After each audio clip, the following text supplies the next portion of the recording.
Les bilans restent très flous, 78 morts en Iran, 5 en Israël, mais la question se pose clairement ce matin, le pire peut-il encore être évité au Moyen-Orient? Cette nuit et encore il y a quelques minutes, les tirs de missiles se sont poursuivis entre Israël et l'Iran, très loin des appels à la désescalade de l'ONU. Selon un média d'État, 2 généraux iraniens ont été tués. Kylian Chapu. Quelques heures seulement après les premières frappes d'Israël, l'Iran riposte. Des dizaines de missiles tirés cette nuit. À Jérusalem et ici à Tel Aviv, les sirènes retentissent. Le Premier ministre israélien s'adresse directement au peuple iranien. Comme je l'ai dit à plusieurs reprises, le combat d'Israël n'est pas contre vous. Ce n'est pas contre vous, le courageux peuple iranien que nous respectons et admirons.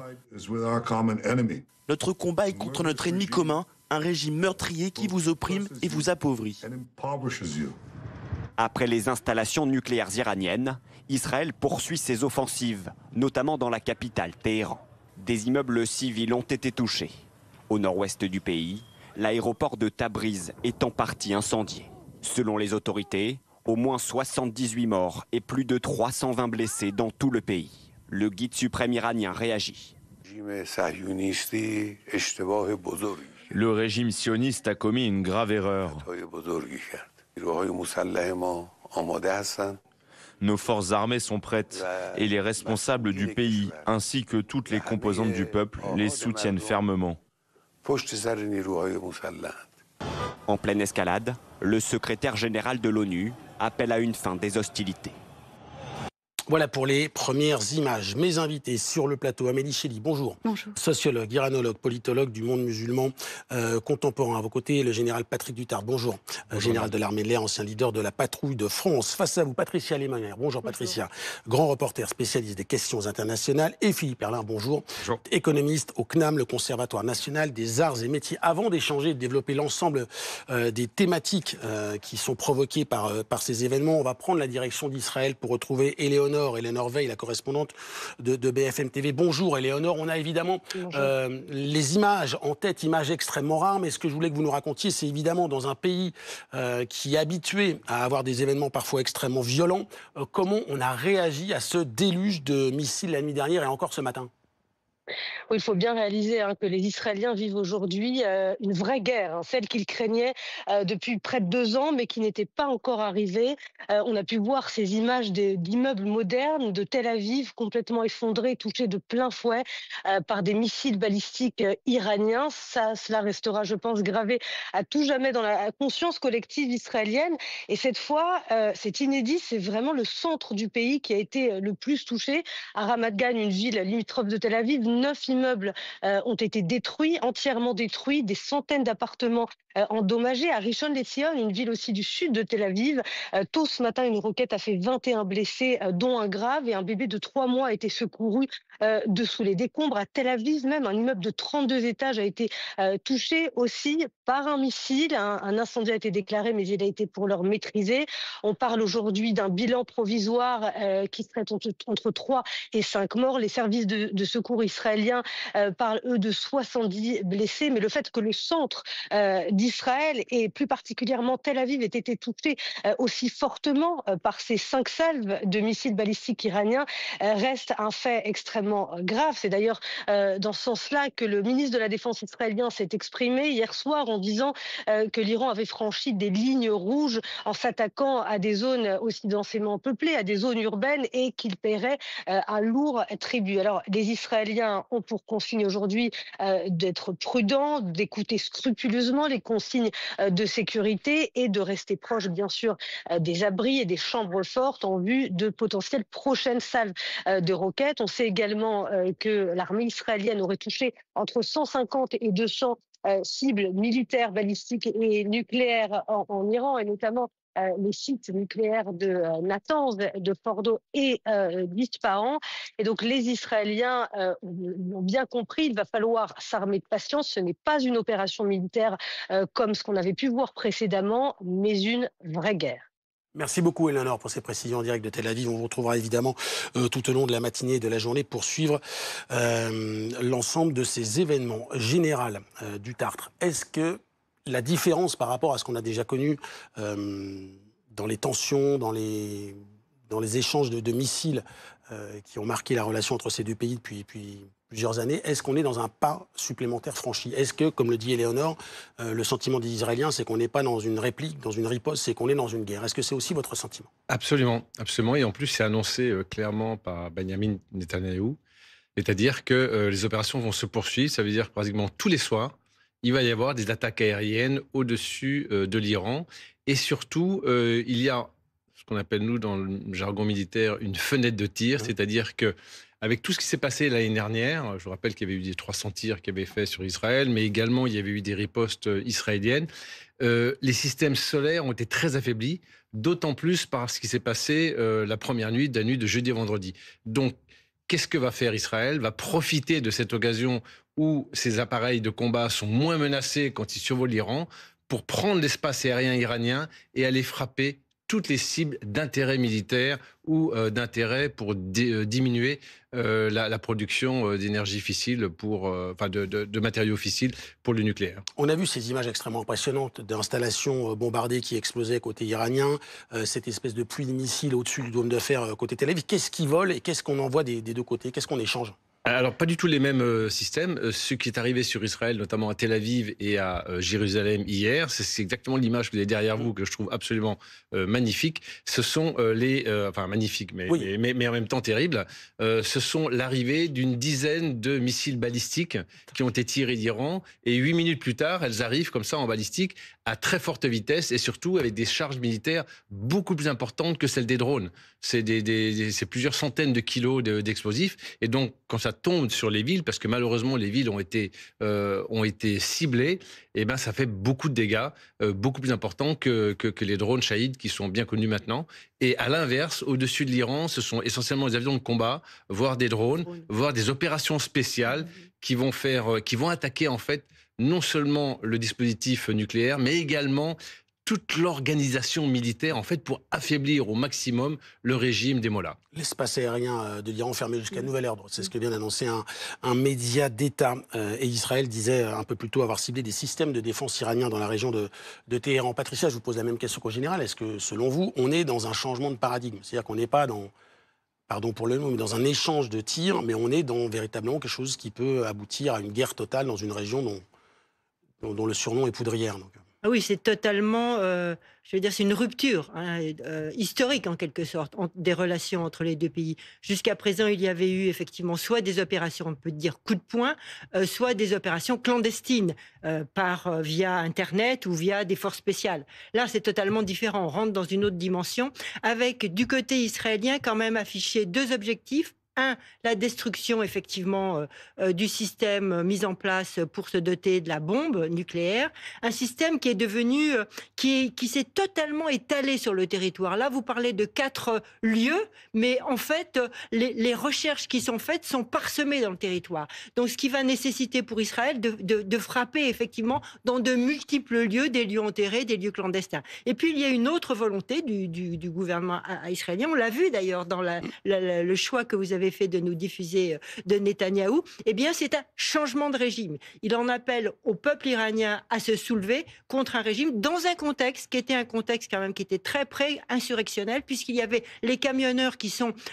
les transporteurs qui font vivre le pays parce que c'est eux qui transportent toutes les matières, les biens de consommation à travers l'Iran, eh bien étaient en grève et le régime des mollahs était très inquiet suite à ce mécontentement populaire qui n'a rien à voir avec le mécontentement, j'ai envie de dire, plus intellectuel qui avait fait lieu lors de la révolte des femmes. Amélie Chili, est-ce que vous avez été surpris par la réponse très ferme du régime des mollahs et est-ce que vous avez été surprise par Benjamin Netanyahou qui dit en gros on n'a rien contre la population iranienne, ce que l'on vit c'est le régime iranien dont on sait qu'il est contesté dans la mesure où il peut être contesté sur le sol iranien. Comment vous avez analysé ces mots, cette sémantique et ces tirs? On reste dans quelque chose de tout à fait traditionnel dans la sémantique israélienne. On a toujours entendu qu'on n'a rien contre la population, qui plus est parce qu'il y a une très grande fraternité culturelle quelque part du fait du caractère plurimillénaire des deux cultures en question. Quelque chose de beaucoup plus naturel, par exemple, entre le peuple juif, donc dans l'État hébreu, et le peuple perse, que des liens qui pourraient être observés dans le reste du monde musulman avec l'Iran.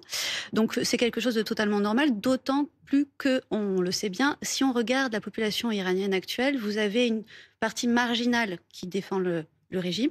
Vous avez aussi à l'autre extrémité du spectre une partie marginale de la population qui est proche des néoconservateurs et qui serait pour une intervention étrangère pour mettre fin au régime.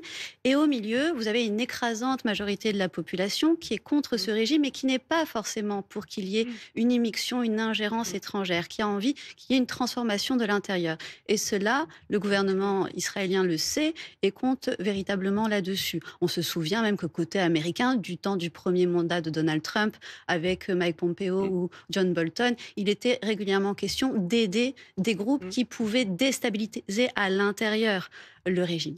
Et concernant votre question relative à la réponse, c'est pas étonnant parce que la première des choses à faire, c'est une réponse immédiate pour ne pas perdre la face, sachant que rien n'est encore fait parce qu'il n'y a pas de proportion par rapport aux dégâts causés dans la réponse qu'on peut constater aujourd'hui en provenance d'Iran.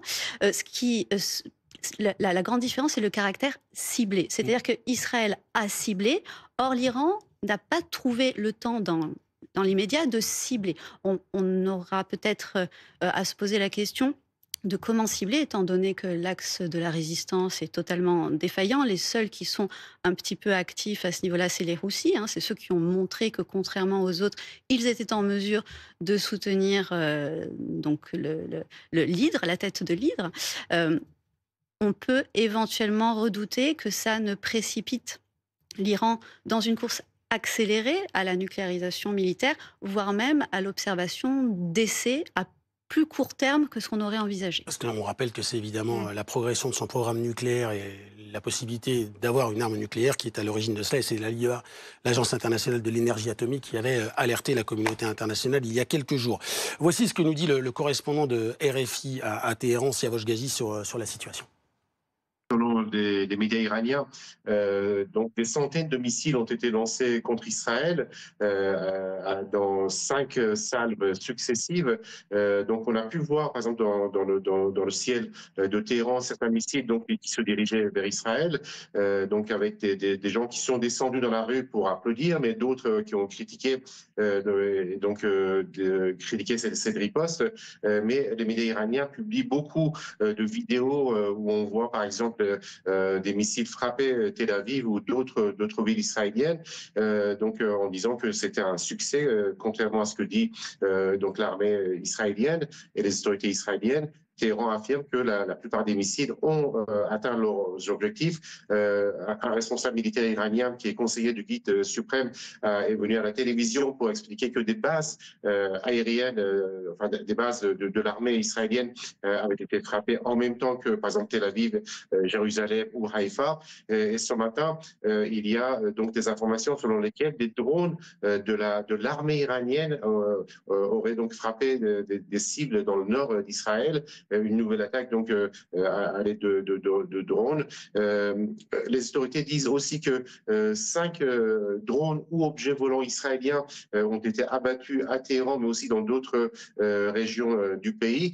et également deux avions donc de l'armée de l'air israélienne auraient été abattus, mais on n'a pas de preuves pour vérifier que ça a été bien le cas.